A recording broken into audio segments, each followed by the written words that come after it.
आज से 2 दिन पहले खबर सामने आई थी कि जो फाइव आईज का ब्लॉक है जिसमें यूएसए, यूके, कनाडा, ऑस्ट्रेलिया और न्यूजीलैंड देश आते हैं, ये इंडिया की जो इंटेलिजेंस एजेंसीज हैं, स्पेशली रॉ हुआ, एनएसए हुआ, इनको निशाने पे ले रही थी।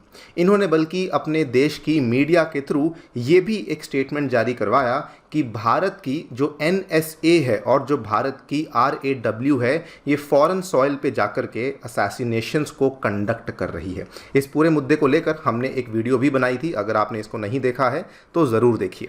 लेकिन दोस्तों, ये कहानी यहाँ पर रुकी नहीं है, अभी भी ये प्रॉब्लम्स चल रही हैं और इनफैक्ट कनाडा के द्वारा बहुत ही अग्रेसिवली अब इस चीज़ को लेकर काम किया जा रहा है। कनाडा ने रिसेंटली, आज से 2-3 दिन पहले की बात है, कनाडा के द्वारा 3 इंडियन नेशनल्स को हिरासत में लिया गया है और कनाडा ये कहता है कि ये वाले जो 3 इंडियन नेशनल्स हैं, ये भी कहीं ना कहीं इंडिया की रॉ एजेंसी की हेल्प कर रहे थे, जिसकी वजह से वो कनाडा में जो फॉरेन सॉइल पे किलिंग्स हैं उसमें ये लोग अपना एक रोल प्ले कर रहे थे। Not just that, last year भी अगर आप देखेंगे सितंबर 2023 में कनाडा के द्वारा जो वहाँ पे भारत का हाई कमीशन है, वहाँ पर जो हमारे रॉ स्टेशन चीफ थे पवन कुमार, उनको भी एक्सपेल कर दिया गया था। सो ये कहानी पहले से भी चलती आ रही है और अब ये कहानी बहुत ही ज़्यादा एग्रीवेट हो चुकी है। इस पूरी की पूरी कहानी का एक आउटकम तो श्योर है कि इसका जो डिप्लोमेटिक डैमेज है वो तो अब हो चुका है, रिलेशंस जो हैं वो भी काफ़ी ख़राब हो चुके हैं। लेकिन सवाल यहाँ पर ये आता है, शुड इंडिया रियली केयर? क्या हमें यहाँ पर जो ये दूसरी कंट्रीज़ इंडिया के रॉ को निशाने पे ले रही हैं, क्या हमें इसकी चिंता करनी चाहिए या फिर क्या हमें हमारा जो इंटेलिजेंस काम है उसको नॉन स्टॉप करते रहना चाहिए? इन्हीं सब चीज़ों के बारे में बातचीत करेंगे। कैसे ये कंट्रीज़ इंडिया को निशाने पे ले रही हैं इसको समझा जाएगा, इंडिया का ऑफिशियल जवाब क्या है और इंडिया की स्ट्रैटेजी क्या होनी चाहिए उसको भी हम लोग समझने का प्रयास करेंगे। आइए शुरू करते हैं दोस्तों मेरे साथ। मेरा नाम है अनिरुद्ध। यदि आप लोग हमें फॉलो करना चाहते हैं, हमारे लेक्चर्स के अपडेट्स को प्राप्त करना चाहते हैं, तो यहाँ पर दिए गए टेलीग्राम चैनल्स के माध्यम से ऐसा कर सकते हैं। आगे बढ़ने से पहले बताना चाहूँगा दोस्तों, 12 मई आने वाले रविवार के दिन अनअकैडमी आपके लिए लेकर आया है द बिगेस्ट स्कॉलरशिप टेस्ट, जिसमें कि अगर आप लोग हिस्सा लेते हैं, अच्छे मार्क्स लेकर आते हैं, तो अनअकैडमी की तरफ से आपको स्कॉलरशिप्स और कई सारे इनाम जीतने का मौका मिल सकता है। ये टेस्ट सुबह 9 बजे होने वाला है, इसमें आपको एनरोल करना बिल्कुल भी नहीं भूलना है।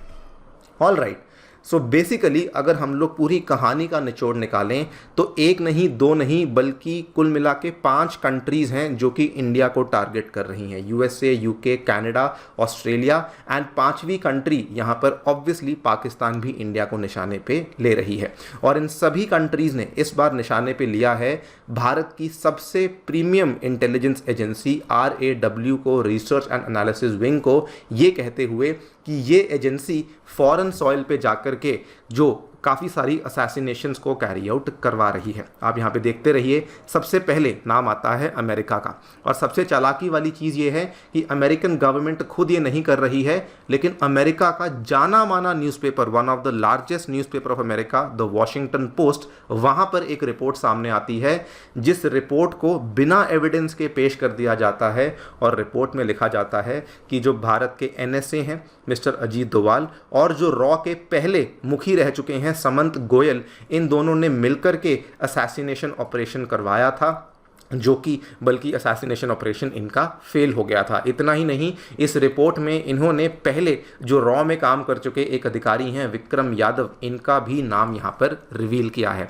अगेन रिमाइंड करवा दूं, ये चार्जेस केवल अमेरिकन मीडिया ने बोले हैं, लेकिन इन चार्जेस का ना तो कोई एविडेंस है और ना ही ये कहीं प्रूव किए गए हैं। नंबर 2, कनाडा के द्वारा हम पहले से ही जानते हैं कैसे वहाँ पर प्रॉब्लम्स चल रही हैं और इस दफ़ा कैनेडियन पुलिस के द्वारा 3 इंडियन नेशनल्स को हिरासत में लिया गया है। तीनों इंडियन नेशनल्स अभी केवल अपने 20s में हैं और इनके ऊपर आरोप लगाया गया है कि जो फॉरेन सॉइल पे असैसिनेशंस करी गई हैं उनमें इनका भी एक रोल हमें देखने को मिला है। इतना ही नहीं, लास्ट ईयर बल्कि कनाडा के पीएम जस्टिन ट्रूडो ने अपने एक स्टेटमेंट में कहा था, जब उन्होंने आउटराइटली पब्लिकली बोल दिया था कि जो यहाँ पर किलिंग्स हो रही हैं इनका लिंक कहीं ना कहीं इंडियन एजेंसीज के साथ है। और उन्होंने उस टाइम पे जो ओटावा में हमारा हाई कमीशन है, वहाँ पर जो रॉ के स्टेशन चीफ जिनको कि तैनात किया गया था पवन कुमार, उनको भी वहाँ से एक्सपेल करवा दिया गया था। ऑस्ट्रेलिया की कहानी हम सभी जानते हैं, आज से 4-5 दिन पहले की बात है।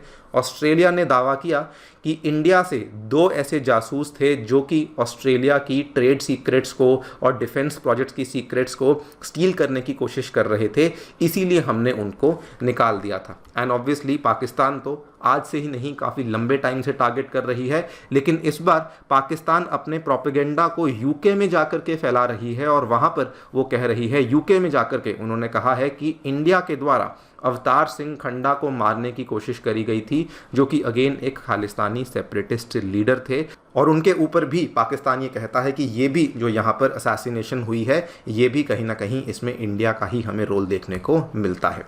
नाउ इंडिया ने इन सभी रिपोर्ट्स को लेकर कैसे रिएक्ट किया है, देखिए जो सबसे लेटेस्ट चीज़ आई है वो यूएस वाली चीज़ आई है, उसको लेकर इंडिया ने वैसे तो यहाँ पे जवाब देना बनता नहीं था, क्योंकि जो सामने से चीज़ पेश करी गई थी वो वहाँ की मीडिया ने पेश करी थी, लेकिन फिर भी इंडिया ने इसका जवाब दिया है। मिनिस्ट्री ऑफ एक्सटर्नल अफेयर्स ने साफ साफ बोला है, देखिए extra judicial killings Indian government की पॉलिसी नहीं है। और साथ में वॉशिंगटन पोस्ट में जो पेश किया गया आर्टिकल है, उन्होंने कहा इस चीज़ का कोई प्रमाण नहीं है, ये अनवारंटेड है, ये हमें बिल्कुल भी सही नहीं लगा और ये अनसब्सटेंशिएटेड है। यहाँ पर आप देख सकते हैं ये इंडियन गवर्नमेंट का ऑलरेडी रिप्लाई आ चुका है।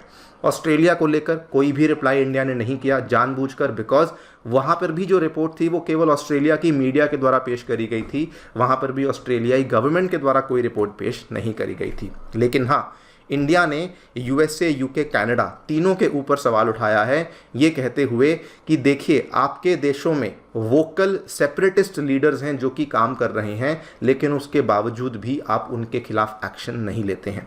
और इंडिया कहता चलो उसको भी छोड़ देते हैं, लेकिन इस चीज़ का जवाब कौन देगा जब इंडिया के डिप्लोमेटिक मिशंस पे और इंडिया के जो डिप्लोमेट्स हैं जो कि उन कंट्रीज़ में लोकेटेड हैं, जब उनके ऊपर भी खतरा आता है, उनको भी थ्रेटन किया जाता है, तब भी आप कोई स्टेप नहीं लेते, तो ये कहाँ को बात चली गई। इसीलिए ये सारे पॉइंट्स इंडिया के द्वारा यहाँ पर रेज किए गए हैं। नाउ डिप्लोमेटिक फॉलआउट तो ऑलरेडी हो चुका है। जब इंडिया की रॉ को टारगेट किया जा रहा है, रॉ के ऑफिशियल्स को एक्सपेल किया जा रहा है, तो डिप्लोमेटिक फॉलआउट तो ऑलरेडी हो चुका है। सवाल ये आता है कि शुड इंडिया केयर। यूएस के ऑफिशियल्स का यहाँ पर क्या कहना है। यूएसए ने इंडिया को 3 डिमांड्स पेश करी हैं। यूएसए ने बोला है न्यू दिल्ली को इन्वेस्टिगेट करना चाहिए इस केस को, और अगर गलती हुई है तो उसको पब्लिकली आकर के मानना चाहिए। दूसरा, अमेरिका कहता है कि न्यू दिल्ली को ऐसी गलतियां दोबारा नहीं करनी चाहिए, should not repeat such operations. तीसरा, यूएसए कहता है कि India must ensure legal accountability in Indian courts for those who are responsible. Now जब इंडिया ऑलरेडी बोल चुका है कि भाई हमारा इसमें कोई रोल नहीं है, इसके बाद इंडिया ये भी कह चुका है कि जो ये रिपोर्ट्स यहाँ पर आ रही हैं मीडिया के द्वारा ये गलत हैं, उसके बावजूद भी अमेरिका ये वाली मांगे इंडिया से कर रहा है। सो ऑब्वियस सी बात है कि कहीं ना कहीं यहाँ पर यूएसए के डबल स्टैंडर्ड्स सामने आते हैं। कई बार, एक बार नहीं कई बार हमने देखा है, यूएसए हुआ, इजराइल हुआ, यहाँ पर कई लोगों को मारा जाता है और उस टाइम पे यूएसए क्या करता है, यूएसए बोल देता है कि यूनाइटेड नेशंस का चार्टर है जी सेल्फ डिफेंस का, और अगर हम किसी को यहाँ पर मारते हैं तो केवल सेल्फ डिफेंस की आड़ में आकर के ही मारते हैं। तो ये कहना जब खुद करते हैं तो अपना सेल्फ डिफेंस कर लेते हैं यूएन चार्टर बोलते हुए, लेकिन अगर पहली बात तो इंडिया ने करवाया नहीं है, और अगर मान लो है भी तो उस केस में यहाँ पर इंडिया को निशाने पे लिया जा रहा है। दूसरी बात, कई सारे एक्सपर्ट्स ये कहते हैं कि यूएस, कनाडा और ये बाकी जो कंट्रीज़ हैं, ये बेसिकली इंडियन इंटेलिजेंस एजेंसीज़, क्योंकि ये बहुत तेज़ी से आगे बढ़ रही हैं, इस चीज़ से नाखुश हैं। इनको ये लगता है कि अगर ये बहुत बड़ी हो जाएंगी तो कल को ये हमारे साथ इंटेलिजेंस को शेयर नहीं करेंगी। That is also one major reason जिसकी वजह से ये इंडिया को आज निशाने पे ले रहे हैं। नाउ अल्टीमेटली सवाल ये आता है कि इंडिया की स्ट्रैटेजी क्या होनी चाहिए। देखिए पाकिस्तान के साथ तो हमारे संबंध वैसे भी ख़राब ही हैं और हमें मालूम है कि जल्दी से वहाँ पे रिलेशंस ठीक नहीं होने वाले हैं।